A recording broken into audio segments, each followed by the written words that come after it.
والاستفادة والاستعالة مسكي في كتاب الله وسنة رسول الله صلى الله عليه وسلم ودعاء إلى الهدى دلالة على الخير ابتغاء مرضاته وقربه وثوابه وحسن الخاتمة مع اللطف والعافية وصلاح العاقبة.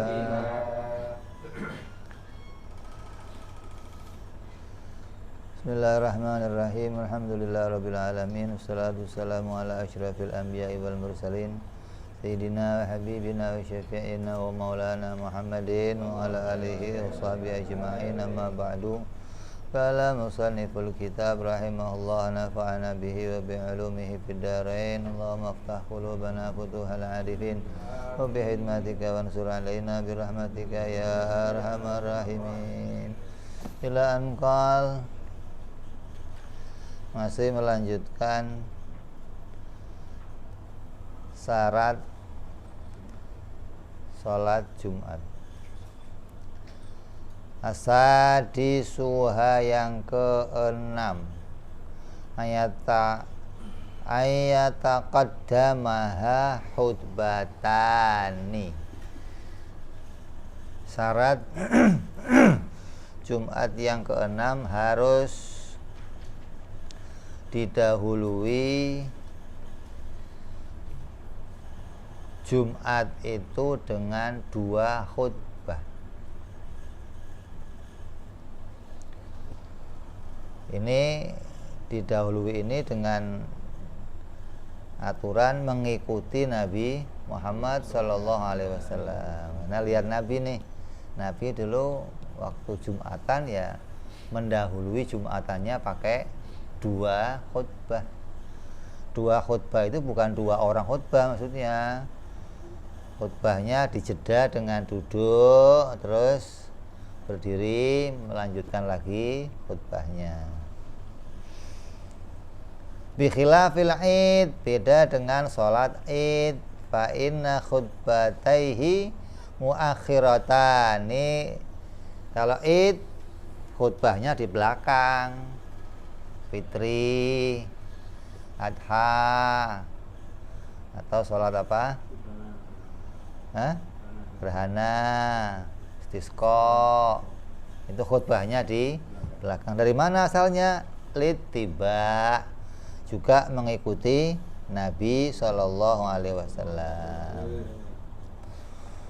Wali anna khutbatal Jum'at syarutun li sihhatiha.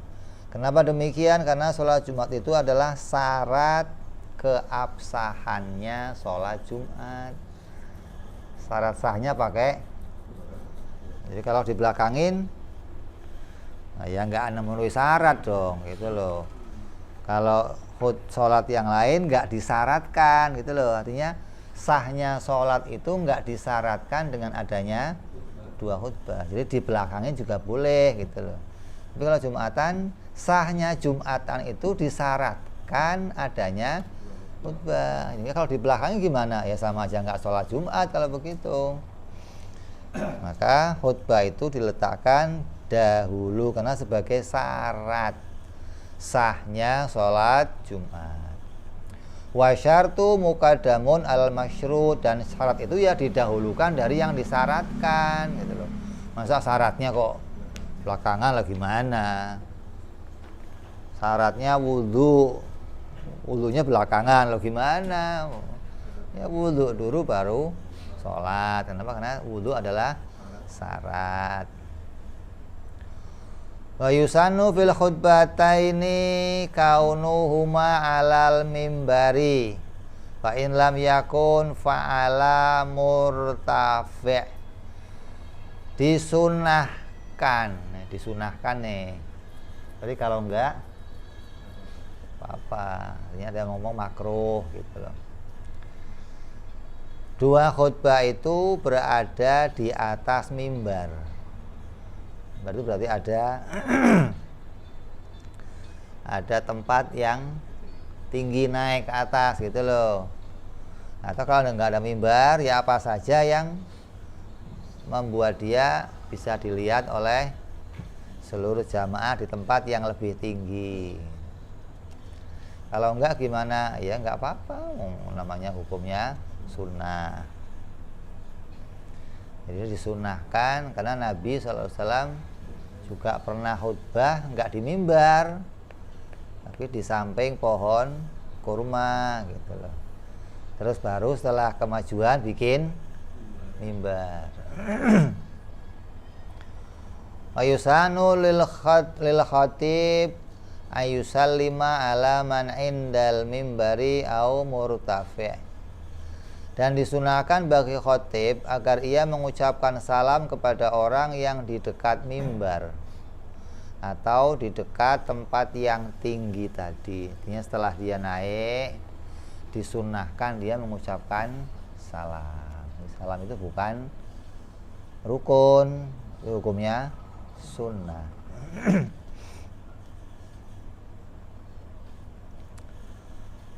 Wa ayas'uda bita'udatin warifkin naqalahu Ziyadi al-Muhammad al-Juwaini. Hendaknya pula khatib menaiki mimbar dengan sikap tenang, perlahan, dan lemah lembut, enggak gerusak. Naik mimbar kayak orang mau mendaki gunung namanya. Ini hendaknya disunahkan dengan cara yang pelan. Artinya orangnya mau berwibawa lah jalannya gitu loh.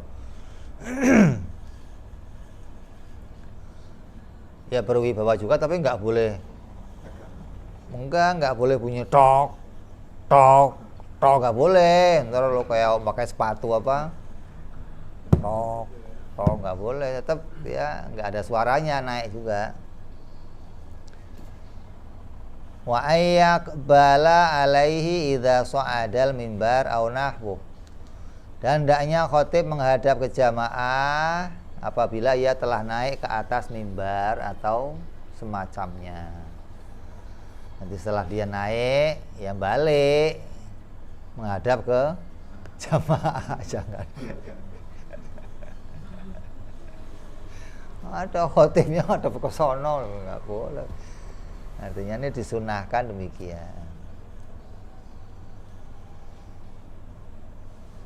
Wantaha ila darajatil lati tusamma al-mustarah wa yusallima alaihim.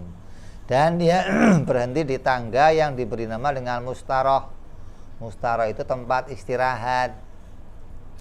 Dan ia mengucapkan salam kepada mereka.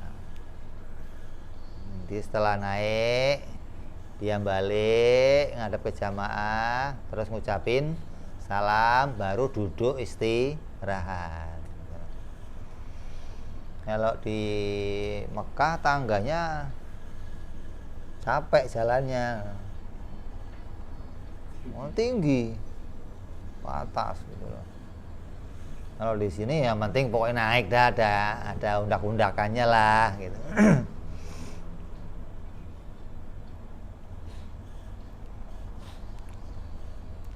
Tsumma yajlisa wa yu'adzina wahidun litibai fil jami'. Kemudian setelah dia mengucapkan salam, khatib duduk tempat istirahatnya.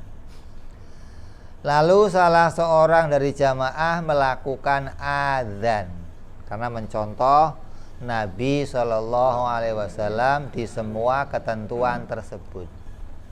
Jadi azan yang untuk Nabi yang mana?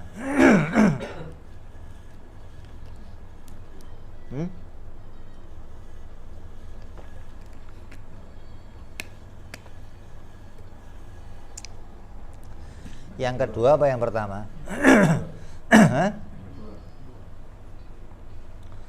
Jadi Nabi kalau Jumatan masuk waktu zuhur, khatib naik, gitu loh. Khatib naik, salam, duduk, adzan. Karena Iya sekali. Setelah azan baru khotib mulai khutbah.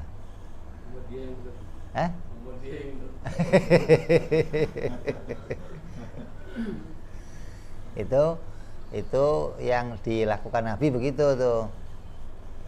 Jadi setelah masuk waktu zuhur langsung khotib naik mimbar, ngucapin salam, terus duduk, baru azan.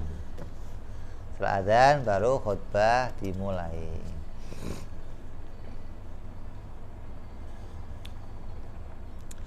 Qala Ibnu Hajar fi Tukhfatil Muhtaj wa amal adzan alladzi qablahu alal manarah fa ahdatahu Utsman radhiyallahu an. Adapun azan yang pertama itu digagas oleh Sayyidina Utsman.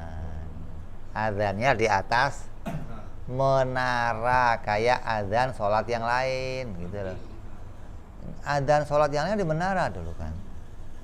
Adzan subuh, adzan asar, adzan zuhur di menara. Tapi kalau Jumat adzannya di depan mimbar. Sayyidina Utsman nih. Kedua di depan mimbar. Naik. Lah, Nabi ngerjainnya yang sekali doang. Sekali. Ketika khotib naik mimbar baru azan. Karena jamaah udah kumpul, gitu loh. Kalau khotib sudah naik itu berarti jamaah udah kumpul, udah 40 orang. Kalau belum 40 ya nunggu, khotib nunggu, nggak naik mimbar enggak. Walaupun sudah masuk waktu zuhur, gitu loh. Jadi nggak perlu 2 kali azan maksudnya. Karena orang udah kumpul. Wakila al-Muawiyah lama kathuron nas. Ada pendapat yang mengatakan yang membuat adzan pertama itu Muawiyah radhiyallahu an. Yang kenapa? Karena bertambah banyaknya manusia. Karena tambah banyak untuk mereka biar tahu sudah masuk zuhur maka adzan di menara. Ini udah masuk zuhur nih, jadi siap-siap untuk sholat Jumat.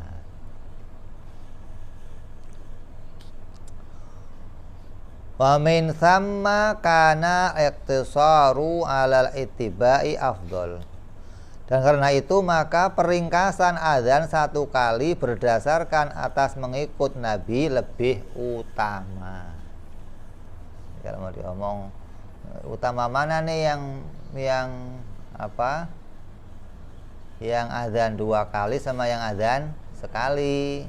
Utama yang adzan sekali mengikuti Nabi Shallallahu Alaihi Wasallam.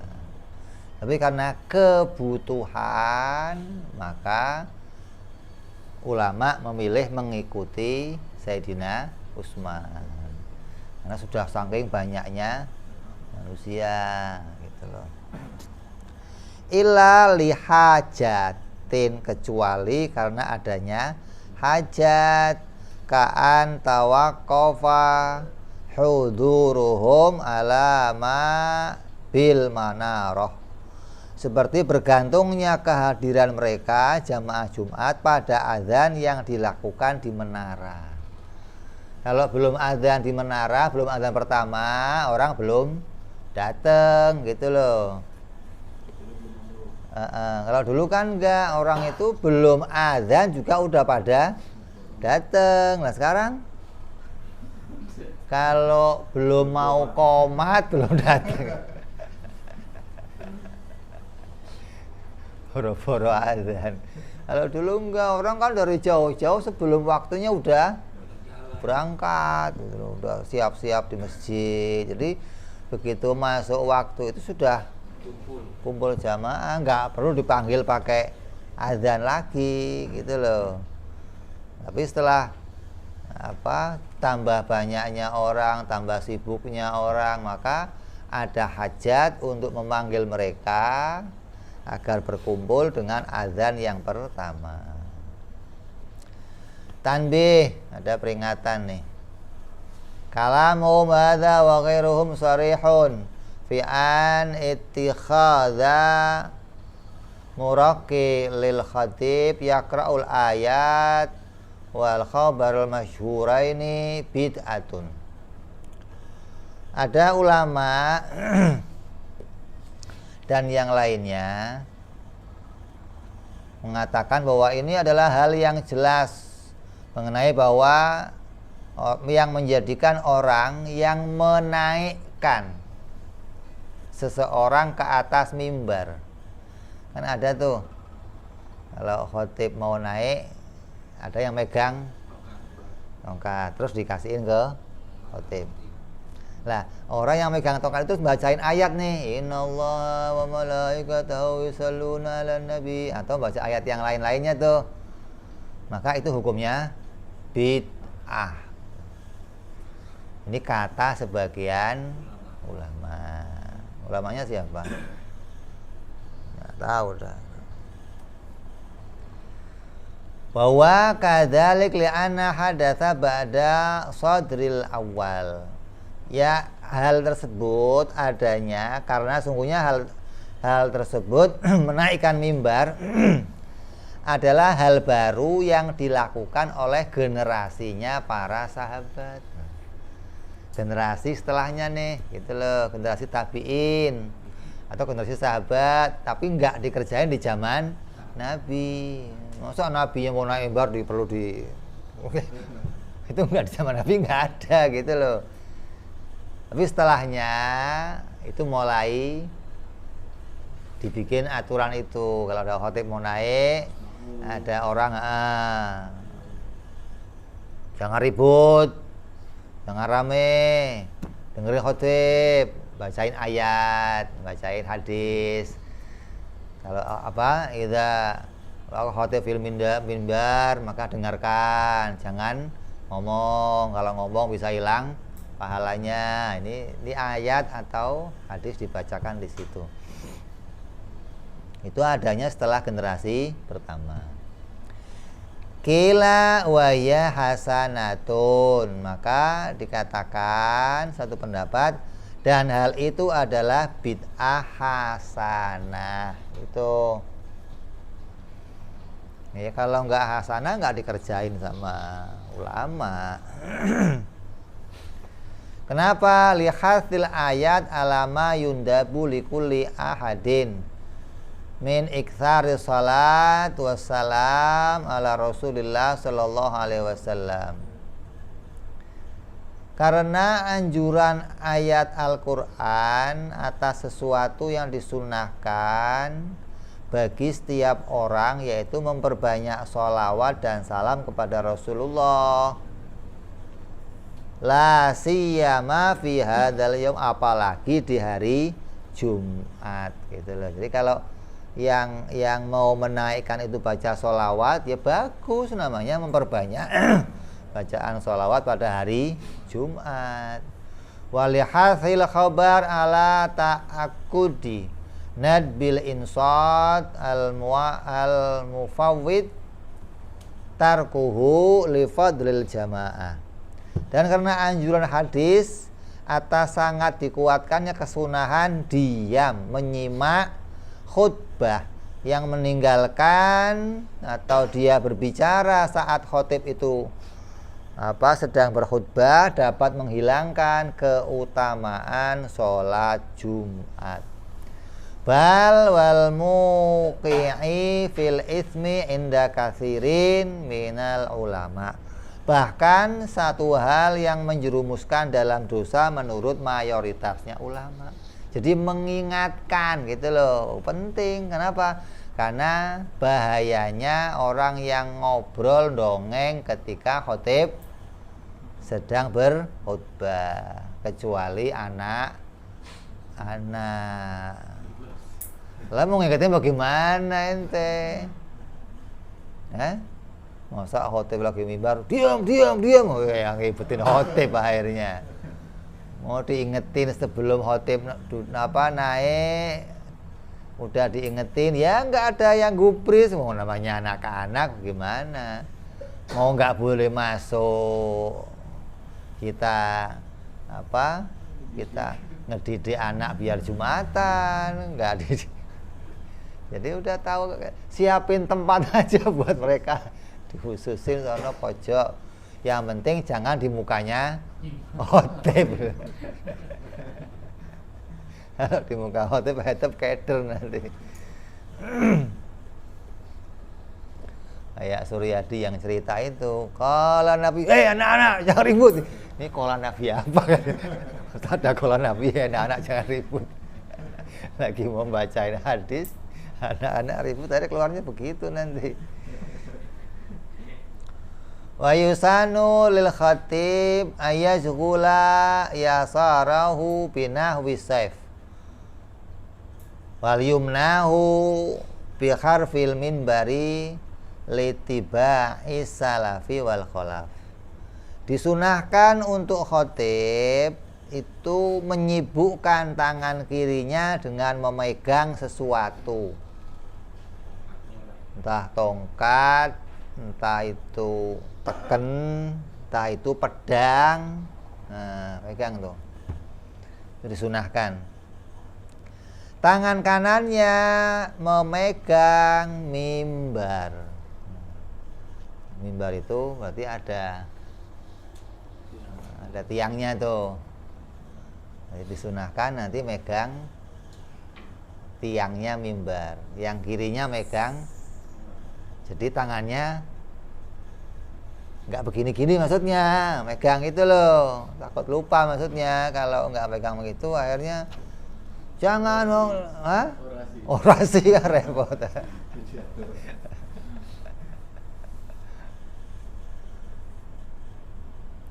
Ini mengikuti apa yang dilakukan oleh salafuna soleh.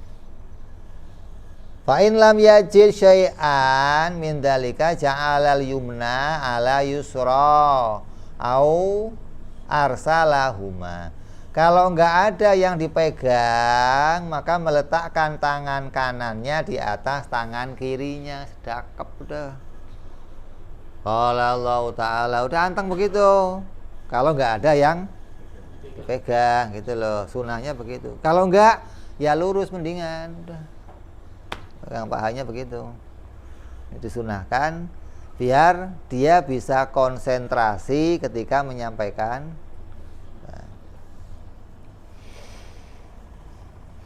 Kalau yang sekarang kan, kalau tempat saya semua khotib itu mesti bawa teks. Makanya tongkatnya dijepit tuh. Pegangin terus dia pegang buku teks, satunya baru megang. Nah kalau sekarang udah nggak pakai teks, nggak pakai, ini orasi udah, jangan begitu, nggak boleh. Hukumnya apa ya? Nggak mendapatkan sunnah gitu doang maksudnya, bukan diharamkan, bukan, nggak mendapatkan sunnah. Meninggalkan sunnah. Wa in lam yajid syai'an, maka tangannya ke bawah. Wa gharadu ayyahsya'a wala yab'atha biha bihima. Dan tujuan dari hal ini adalah agar ia khusyuk, agar ia jangan mempermainkan kedua tangannya. Wa yuqimal mu'adzinu ba'dal faraghi minal khutbati wa yubadirul khatib bin nuzuli liyablughal mikhrab ma'a faraghihi minal iqamah. Dan muadzin hendaklah berdiri setelah usai dari khutbah, dan khatib bersegera untuk turun agar ia dapat mencapai mimbar, tempat imam, menyertai usainya muadzin dari melakukan iqamah. Jadi jangan nunggu muadzin selesai iqamah, jangan gitu loh. Kalau sudah selesai khotib, sudah khutbah, maka segera turun lah muadzin langsung qomat. Jadi ketika khotib selesai qomat, gitu loh. Ketika qomat, khotib siap-siap di pengimaman. Wa yukrahu al-iltifatu fil khutbati tsani wa isaratu biyadihi aw ghairiha. Dan khatib dimakruhkan menoleh di dalam khutbah yang kedua, dan makruh juga memberikan isyarah dengan tangannya atau sebagainya. Khutbah gitu. Apa? Muadzin, qomat atau dimakruhkan. Wadaqqa turajil mimbar fi su'udi binahwi saifi wa rijlih. Dan makruh juga mengetuk tangga-tangga mimbar di saat menaikinya dengan menggunakan seumpama pedang atau dengan kakinya. Nah, ini nggak boleh jrok. Kira mau paskibraka, maka naiknya ya dengan keadaan yang baik. Kalaupun dia pakai tongkat, ya jangan sampai tongkatnya itu bunyi dengan di atas mimbarnya. Wa du'a'u idza intaha ilal mustarah qabla julusihi alaih. Dan dimakruhkan juga berdoa jika setelah sampai ke atas mustaroh, tangga tempat istirahat, sebelum ia duduk di atas mustaroh. Naik doa, makruh nih, bikin lama. Jadi nggak disunahkan gitu loh. Kalau sudah naik ya langsung balik salam gitu loh. Nggak ada naik terus doa terus balik baru salam, nggak ada sunah itu gitu loh. Wal wuqufu fi kulli maratin waqfatun khafifatin yad'u fiha. Dan juga berhenti di setiap menaiki tangga dan berhenti dengan ringan sembari berdoa di saat nggak boleh juga. Selangkah berhenti, selangkah doa, selangkah. Kapan kelarnya? Ini orang lagi nunggu khutbah ini malah nggak kelar-kelar. Jadi naiknya sudah naik aja pelan, tanpa usah berhenti walaupun sejenak. Cepet-cepet ya nggak boleh, naiknya pelan-pelan juga nggak boleh. Wal mubalagha ala isra'i fi tsani wal khafdu sauti biha qala Ibnu Hajar fil Minhaj. Dan dimakruhkan juga berlebihan mempercepat pada khutbah yang kedua dan merendahkan suara pada khutbah yang kedua. Jadi khutbah yang kedua dipercepat juga makruh. Silakan, kalau kita ngomong khutbah kedua kan cepat. Khutbah pertama yang panjang. Ini khutbah kedua dipercepat juga kata Imam Hajar hukumnya makruh, kata Imam Ibnu Hajar di dalam kitab Minhajul Qawim.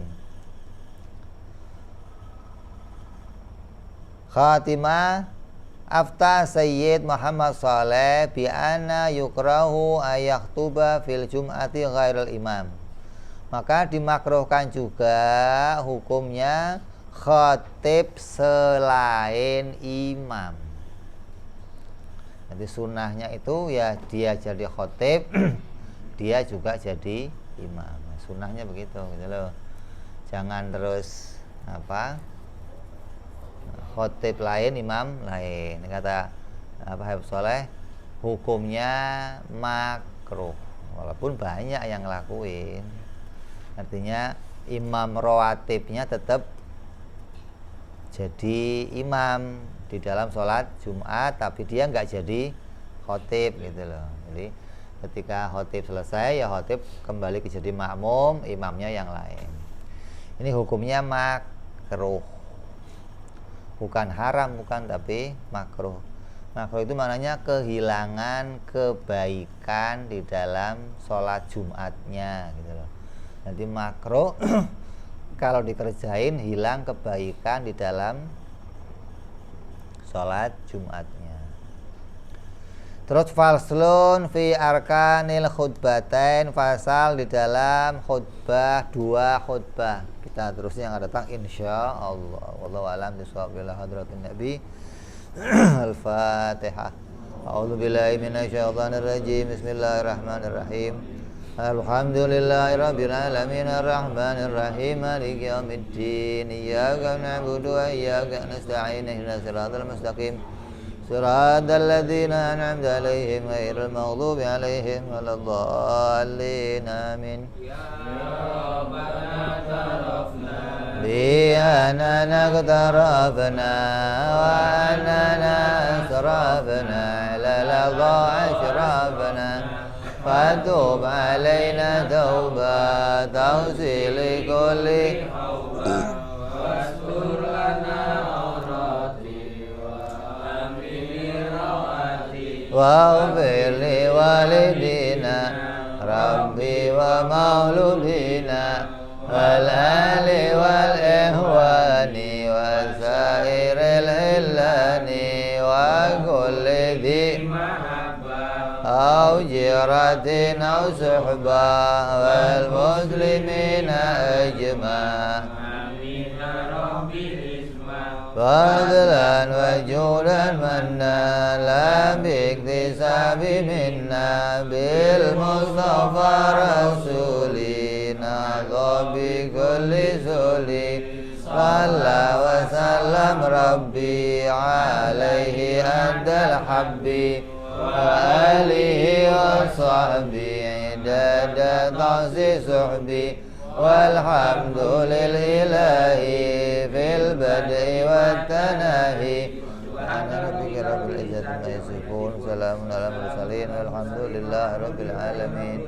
Assalamualaikum warahmatullahi wabarakatuh.